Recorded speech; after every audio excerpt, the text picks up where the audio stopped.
Uy, tara na, umuwi na tayo. Papagalitan na ako ng nanay ko. Mamaya na. May papakita muna ako sa inyo. Yung totoong may ginagawa si Totoy. Diyan. Diyan mismo. May kababalagan dyan.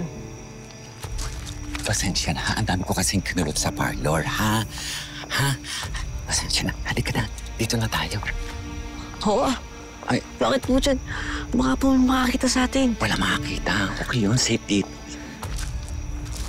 Pasok na.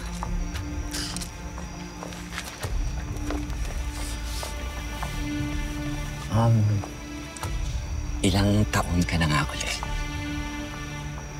12 po. 12. Kagwapo-gwapo mo talaga. O, tulad ng dating usapan, ha? Sige po, bilisan niyo na lang po. Diyos ko, si Totoy.